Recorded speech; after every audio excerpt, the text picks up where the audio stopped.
Beauty பார்லருக்கு visiting card design செய்வது எப்படி? So first நான் என்ன பண்ண போகிறேன்னா, விசிட்டிங் கார்டு சைஸ் ஒன்று ஓப்பன் பண்ண போகிறேன். விசிட்டிங் கார்டு சைஸ் என்னென்னா 3.5க்கு 2 இன்ச்சில் ரெசல்யூஷன் மட்டும் 500 வச்சுக்கிறேன். எதுக்கு பேனர்லாம் வந்து 300 ரெசல்யூஷன் வைக்கிறீங்க, விசிட்டிங் கார்டுக்கு மட்டும் 500 ரெசல்யூஷன் வைக்கிறீங்கன்னா 3.5க்கு 2 ரெசல்யூஷன் 3.5க்கு 2 சைஸில் இன்ச்சஸில் வச்சு நான் வந்து 300 ரெசல்யூஷன் வச்சேன்னா அந்த குவாலிட்டி வந்து எனக்கு வந்து சரியாகவே கிடைக்காது. இதுவே வந்து நான் 500 ரெசல்யூஷன் வச்சேன்னா எனக்கு வந்து குவாலிட்டி வந்து பார்த்திங்கன்னா டிசைன் பண்ணுவோம் பக்காவாக கிடைக்கும்.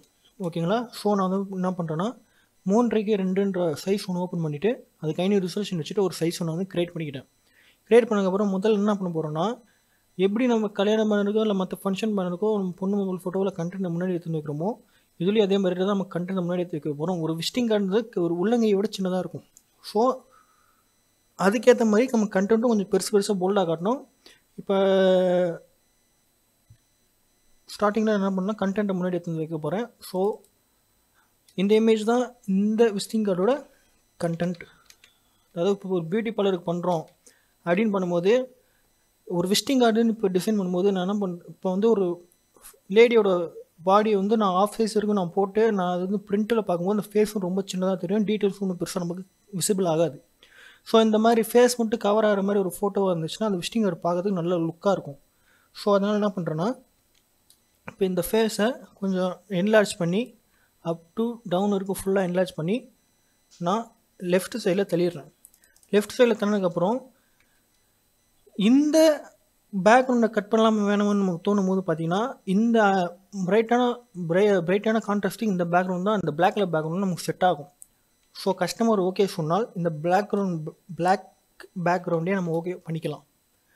இப்போ வந்து பார்த்திங்கன்னா இந்த நடுவில் இந்த லைட் பேக்ரவுண்டுக்கும் இந்த டார்க் பேக்ரவுண்ட் டிஃப்ரெண்ட் தெரியுது. ஸோ அதை நான் நம்ம இது பண்ணுறதுக்கு கண்ட்ரோல் எல் கொடுத்து இந்த சென்ட்ரல் இருக்க பாயிண்ட்டை நான் ரைட் சைடாக நகர்த்துக்கிறேன். அப்புறம் ரைட் சைடில் இருக்க இந்த பாயிண்ட்டை நான் கொஞ்சம் லைட்டாக லெஃப்ட்டில் நகர்த்திக்கிட்டு ஓகே கொடுத்துட்றேன். ஓகே கொடுத்ததுக்கப்புறம் இந்த பிளாக்கை நான் கலர் பிக் மூலிமா சூஸ் பண்ணிவிட்டு பேக்ரவுண்டை செலக்ட் பண்ணிவிட்டு அதே பிளாக்கை நான் ஃபுல் பேக்ரவுண்டுக்கும் கொடுத்துட்றேன். இப்போ திருப்பியும் அதே மாதிரி நம்ம பண்ணிப்போம். ஸோ பண்ணுறதுக்கு முன்னாடி அது போயிடுச்சு. கண்ட்ரோல் எம் கொடுத்து லைட்டாக பிரைட்னஸ் அதிகமாகிக்கலாம், கான்ட்ராஸ்ட்டு ஏற்றிக்கலாம். இப்போ என்ன பார்த்தீங்கன்னா நம்மளுக்கு கண்டென்ட் போடணும். இப்போ வந்து பியூட்டி பார்லரோட பேர் நான் என்ன பண்ணுறேன்னா ஜனனி பியூட்டி பார்லர் அப்படின்னு பேர் வச்சுக்கிறேன். ஸோ நான் என்ன பண்ண போகிறேன்னா முதல்ல ஜனனின்ற பேரே நம்ம டைப் பண்ணிப்போம். இப்போ வந்து பார்த்தீங்கன்னா ஜனனிக்கு நான் இந்த ஃபாண்ட்டை நான் வந்து இப்போ வந்து பார்த்தீங்கன்னா ஜனனிக்கு நான் இந்த ஃபாண்ட்டை நான் வந்து சூஸ் பண்ணிட்டேன். ஏன் இந்த ஃபாண்ட்டை நான் சூஸ் பண்ணிட்டேன்னா, அந்த ஜே என்ற ஒரு லெட்டர் பார்க்குற டிசைனாகவும் மீதி இருக்க பார்க்க ஓரளவுக்கு கிளாஸிக்காகவும் கொஞ்சம் டிசைனாகவும் கஸ்டமருங்களுக்கு நல்லா புரிகிற மாதிரி இருக்குது. ஸோ அந்த ஒரு காரணத்துக்காக நான் என்ன பண்ணேன், அந்த ஜனனின்ற ஒரு ஃபாண்ட்டை நான் வந்து டிசைன் பண்ணிட்டேன். சரி, இதுவே நீங்கள் ரொம்ப கர்சிவாக இருக்க ஃபாண்ட்டை நீங்கள் சூஸ் பண்ணிக்கலாம்னு பார்த்தா அது வந்து புரியாது. ஓகேங்களா? கர்சிவாக இருக்க ஃபாண்ட் எதுக்கு நம்ம வந்து சூஸ் பண்ணணும்னு பார்த்தீங்கன்னா, இந்த தேங்க்ஸ் ஃபார் வாட்சிங் இல்லை ஹார்ட்லி வெல்கம் டு ஆல் அப்படின்ற மாதிரி ஒரு சாதாரண ஒரு டேக்குக்கு மட்டும் தான் அது வந்து நம்ம அதை சூஸ் பண்ணி வச்சுக்கணும். ஒரு மெயின் டைட்டில் வரும்போது அது வந்து எல்லாருக்கும் புரிகிற மாதிரி இருந்தால் தான் அது நல்லாயிருக்கும். ஸோ அதனால தான் இந்த ஃபாண்ட்டை நான் வந்து சூஸ் பண்ணியிருக்கேன். இப்போ அடுத்து என்ன பண்ண போகிறேன்னா, ஜனின்றது தான் அந்த பியூட்டி பார்லரோட பேர். ஸோ அதுக்கப்புறம் என்ன பண்ண போகிறேன், பியூட்டி பார்லர்ன்ற அந்த சப்டைட்டில் டைப் பண்ண போகிறோம். இப்போ பியூட்டி பார்லர்ன்ற வார்த்தையை நம்ம டைப் பண்ணியாச்சு. இப்போ டைட்டில் கொடுத்த அதே ஃபாண்ட் வந்து நான் வந்து இந்த பியூட்டி பார்லருக்கு நான் கொடுத்ததுனால எனக்கு வந்து ஏதோ வந்து பார்த்திங்கன்னா அந்த லுக்கு வந்து பார்த்திங்கன்னா கொஞ்சம் டிஸ்டர்ப் ஆகுது. ஸோ அதனால் என்ன பண்ணுறேன்னா, இந்த பியூட்டி பார்லருக்கு வந்து பார்த்திங்கன்னா ஃபுல்லாக கேப்ஸில் கொடுத்துட்டு வேறு என்னாச்சும் ஒரு நார்மலான டீசெண்டாக இருக்கிற ஃபாண்ட்டு, ஸோ டெக்கரேட்டிவாக இல்லாமல் ப்ளைனாக இருக்கிற ஒரு ஃபாண்ட்டை நம்ம செலக்ட் பண்ணணும். இப்போ வந்து பார்த்தா எனக்கு இந்த ஃபாண்ட் ஓகே அப்படின்னு தோணுது. இப்போ ஜனனி பியூட்டி பார்லர் அப்படின்ற ஒரு இது டைட்டில் நமக்கு ரெடி ஆகிடுச்சு. இந்த ஒயிட்லேயே பிரேவல் அண்ட் எம்போஸ் அந்த லேயர்ஸில் நான் அப்ளை பண்ணுறேன். ஸோ சைஸை கொஞ்சம் அதிகம் பண்ணிக்கிட்டு இந்த கிளாஸ் கவுண்டரை இதில் இந்த ஆப்ஷனை சூஸ் பண்ணிவிட்டு அந்த தெரிகிற இந்த பிளாக்கை நான் கம்மி பண்ணிக்கிட்டேன். ஸோ கம்மி பண்ணினால நம்மளுக்கு இந்த அவுட்புட் கிடைக்குது. நீங்கள் இதுக்கு எந்த கலரும் கொடுக்க போகிறது இல்லையான்னு கேட்டால் கன்ஃபார்மாக இதுக்கு நான் எந்த கலருமே கொடுக்க போகிறது இல்லை.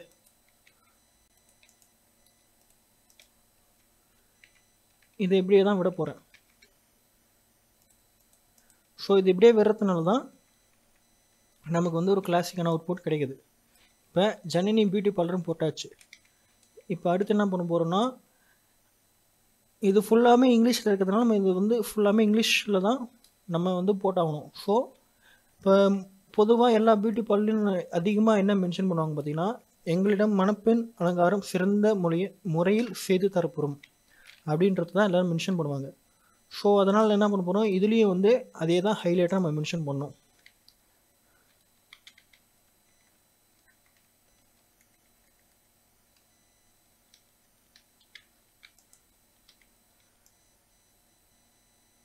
ஸோ அந்த ஒரு இதுக்காக ஸ்பெஷலாக என்ன பண்ணுறேன்னா, அதாவது அந்த ஒரு டேக்லைனை ஸ்பெஷலாக காட்டுறதுக்கு மேலே ஒரு கோடு கீழே ஒரு கோடு போட்டாச்சு. இப்போ என்ன பண்ண போகிறோம், bridal makeup perfectly done hair அப்படின்னு போட்டு ஒரு லைனை நம்ம எழுதிக்கிறோம். இதில் வந்து என்ன பண்ணுறோன்னா, இந்த பிரைடல் மேக்கப் மட்டும் கொஞ்சம் பெருசு பண்ணிக்கலாம். பெருசு பண்ணிவிட்டு மேலே தூக்கிக்கலாம். இது மேலே தூக்கிட்டோம். ஆக்சுவலாக சொன்னோம்னா இந்த ஜனனின்றதுக்கு எல்லாமே வந்து சென்டரில் வந்து நிற்குதா அப்படின்னு பார்த்தான்னு பார்த்தா, அதுக்கு நான் என்ன பண்ணுறேன், இந்த ஜனனின்றதுக்கு சென்டரில் ஒரு ரூலர் மாதிரி வச்சுக்கிட்டேன்.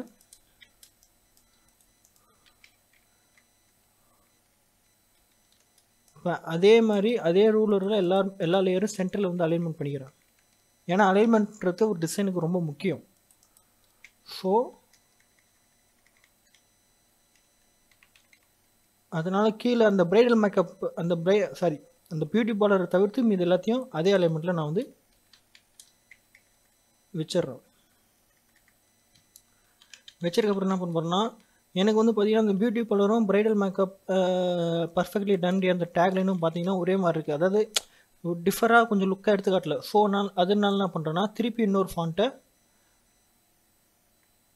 நான் சூஸ் பண்ணுறேன்.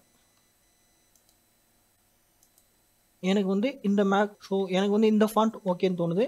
இப்போ போட்டாச்சு. இப்போ வந்து இதுக்குனாச்சும் நம்ம வந்து டிஃப்ரெண்ட்டாக கலர் கொடுக்கலாம்னு பார்த்தா கலர் கொடுக்கலாம். எப்படி கொடுக்கலான்னு பாருங்கள். இங்கே போட்டிருக்காங்க பார்த்தீங்களா, இந்த ட்ரெஸ்ஸோட டிஃப்ரெண்ட் கலரை நம்ம கொடுக்கணும். அப்போ தான் பார்த்தா ரொம்ப ஹைலைட்டாக நம்மளுக்கு எடுத்து காட்டாது. நீங்கள் வந்து இதுவே வந்து பிளாக்குக்கு நீங்கள் எல்லோ கொடுத்தீங்கன்னா ரொம்ப ஹைலைட்டாக எடுத்து காட்டினா கூட காட்டும் தான். ஆனால் அந்த டிசைனே அது வந்து அந்த ஒரு விஷயம் மட்டும் தான் ஹைலைட்டு அப்படின்றத அதை மென்ஷன் பண்ணிட்டு போகிற மாதிரி இருக்கும். சப்போஸ் இந்த கலர் நீங்கள் கொடுத்தீங்கன்னா அந்த டிசைனோட இது வந்து ஒத்து போகும். ஓகேவா? இப்போ அடுத்து என்ன பண்ண போகிறோம், மொபைல் நம்பர் அட்ரஸ். ஒரு மெயின் விசிட்டிங் கார்டுனா மொபைல் நம்பர் அட்ரஸ் அதெல்லாம் போட்டு தான் ஆகும். அதுதான் போல்டாக இருக்கணும் விசிட்டிங் கார்ட்லேயே.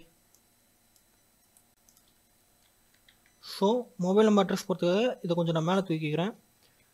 என்றைக்குமே வந்து பார்த்திங்கன்னா ஒரு விசிட்டிங் கார்டில் வந்து மொபைல் நம்பர் ரொம்ப போல்டாக போடுங்க. ஏன்னா மொபைல் நம்பர் தான் ரொம்ப முக்கியம்.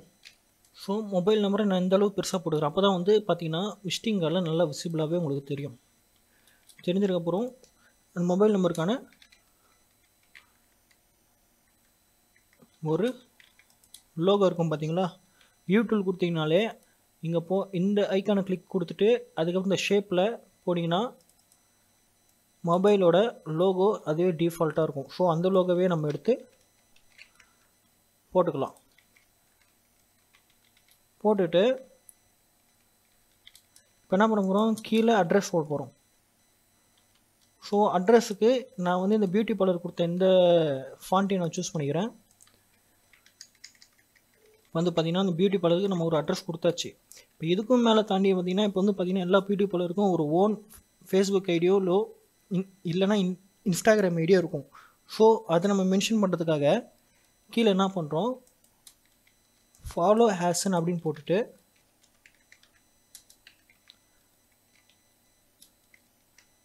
ஃபாலோ ஆஸ் ஆன் அப்படின்னு போட்டுட்டு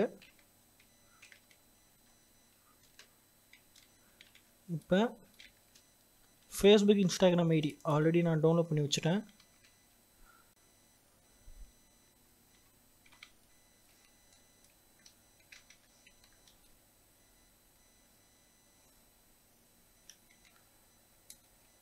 ஸோ அது அங்கேருந்து கட் பண்ணி காப்பி பண்ணி இதில் பேஸ்ட் பண்ணிட்டேன். பேஸ்ட் பண்ணிவிட்டு இந்த பேக்ரவுண்ட் வந்து பார்த்திங்கன்னா ஒயிட்டாக தெரியுதுல, ஸோ அதை மேனேஜ் பண்ணுறதுக்கு நியூ லேயர் கொடுத்து ஒரு எம்டி M2ல யூஸ் பண்ணி ஒரு ஒயிட் கலர் லேயரை உருவாக்கி அதுக்கு பின்னாடி அனுப்பிச்சிட்டேன். அதே மாதிரி இன்ஸ்டாகிராமுக்கும் அதே மாதிரி பின்னாடி அனுப்பிச்சிட்டேன். இப்போ அடுத்து என்ன பண்ண போகிறோம்,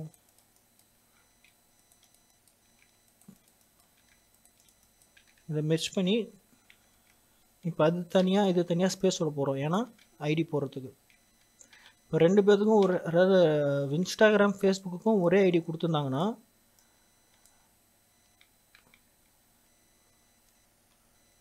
பிரச்சனை இல்லை, ஒரே மாதிரி கூட போட்டுக்கலாம்.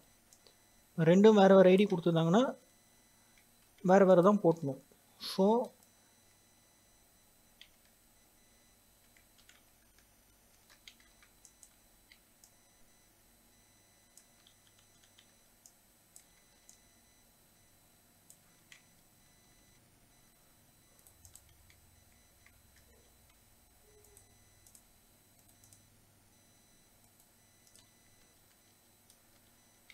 இந்த இப்போ இது மூணுத்தையும் நம்ம செலக்ட் பண்ணிட்டோம். செலக்ட் பண்ணிவிட்டு அந்த லைனுக்கு சென்ட்ரல் அலைன்மெண்ட்டாக இது பண்ணிடுறோம்.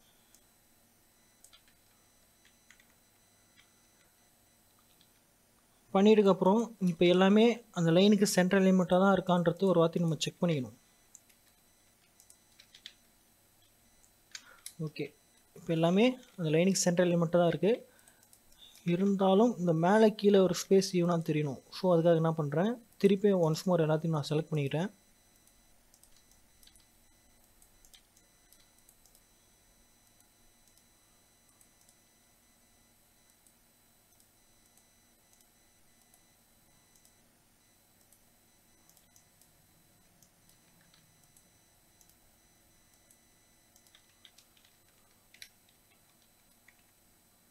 செலக்ட் பண்ணிவிட்டு இந்த லிங்க் பட்டன் கொடுக்கறதுனால எல்லாமே ஒரே லிங்காக மாறிடுது. இனிமேல் இதுக்கு வந்து நம்ம என்ன பண்ணுறோம்,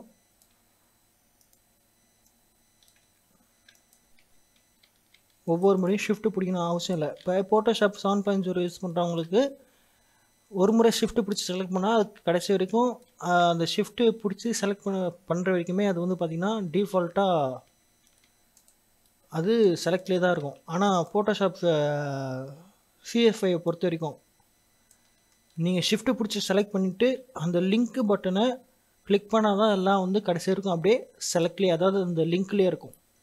ஓகேங்களா. இப்போ வந்து பார்த்திங்கன்னா நம்ம ஒரு அலைன்மெண்ட்டுக்கு எடுத்துகிட்டு வந்து வச்சிட்டோம்.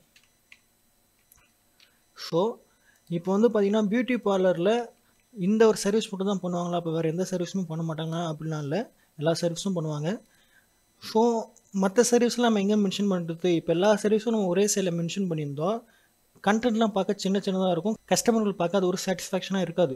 ஸோ அதனால் என்ன பண்ண போகிறோம்னா டபுள் சைடு விசிட்டிங் கார்டாக பின்னாடி சைடு நம்ம வந்து ஒரு இன்னொரு இதுவை க்ரியேட் பண்ணுறோம். அதுக்கு என்ன பண்ணுறோன்னா Alt+ID அப்படி கொடுத்தீங்கன்னா டூப்ளிகேட் இமேஜ், இதே வந்து டூப்ளிகேட்டாக ரெண்டாவது டூப்ளிகேட்டாக வரும். இது வந்து Alt+LF கொடுத்துட்டு நான் டோட்டலாக வந்து ஃப்ளாட்டன் பண்ணிக்கிட்டேன். ஸோ டோட்டலாக வந்து ஃப்ளாட்டன் பண்ணியாச்சு.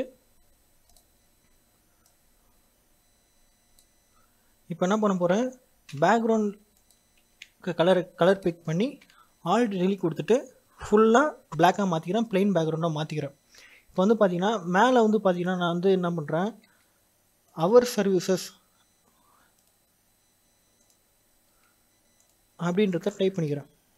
நாங்கள் என்னென்ன சர்வீஸ் பண்ணுறோம் அப்படின்றத காட்டுறதுக்கு அவர் சர்வீசஸும் போட்டு டைப் பண்ணியாச்சு. டைப் பண்ணிட்டு என்ன பண்ணுறேன், கொஞ்சம் லைட்டாக சின்னது பண்ணிக்கிறேன், ஏன்னா அது வந்து டைட்டில் கிடையாது. ஸோ சின்னது பண்ணிவிட்டு இப்போ வந்து பார்த்திங்கன்னா இங்கே வந்து ஃபோட்டோ வந்து இப்போ வந்து பார்த்திங்கன்னா நம்ம நேமாகவும் டைப் பண்ணலாம், ஃபோட்டோவும் போடலாம். என்னை பொறுத்தவரைக்கும் நேமாக டைப் பண்ணுறதை விட ஃபோட்டோவை போட்டால் கொஞ்சம் பார்க்கறதுக்கு லுக்காக இருக்கும். ஓகேங்களா? படிக்கிறதோட பார்க்குறதுக்கு ஒரு நல்ல ஃபீலை கொடுக்கும். ஸோ அதனால் என்ன பண்ணுறேன்னா ஒரு கொலாஜாக ஒரு ஃபோட்டோ ஃப்ரேம்ஸை நான் ரெடி பண்ணிக்கிறேன்.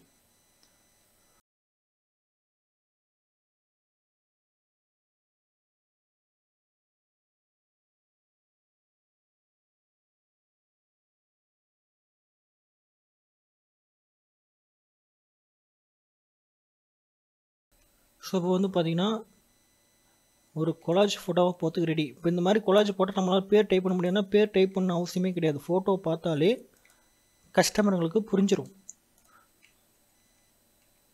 ஓகேவா? இல்லை நம்ம கூட இருக்கிற கஸ்டமர்களுக்கு எனக்கு வந்து ஃபோட்டோவோட பேர் வேணும்னா அதுக்கேற்ற மாதிரி நீங்கள் தனித்தனியாக பாக்ஸ் வச்சு கூட போட்டுக்கலாம்.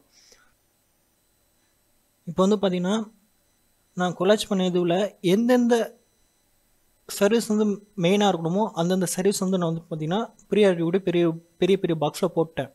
எந்தெந்த சர்வீஸ் செகண்டரியாக இருக்கோ அந்தந்த சர்வீஸ்லாம் வந்து பார்த்திங்கன்னா சின்ன சின்ன பாக்ஸில் போட்டேன். ஸோ இந்த மாதிரி பண்ணால் ஒரு கம்ப்ளீட்டான ஒரு விசிட்டிங் கார்டு நமக்கு ரெடி. ஒரு ஃபார்மலாக இருக்கிற ஒரு classic visiting card front and back ready. இது விசிட்டிங் கார்டோட ஃப்ரண்ட் சைட் அண்டு இது விசிட்டிங் கார்டோட பேக் சைடு. இப்போ இது உங்களுக்கு பிரிண்ட் ஆகி வரும்போது பார்த்திங்கன்னா எல்லா கண்டென்ட்டும் நல்லாவே தெரியும், நல்லா கிளியராகவும் தெரியும், அதே சமயம் நல்லா டீசெண்டாகவும் ஒரு கிளாசிக்கான லுக்கும் நமக்கு கொடுக்கும்.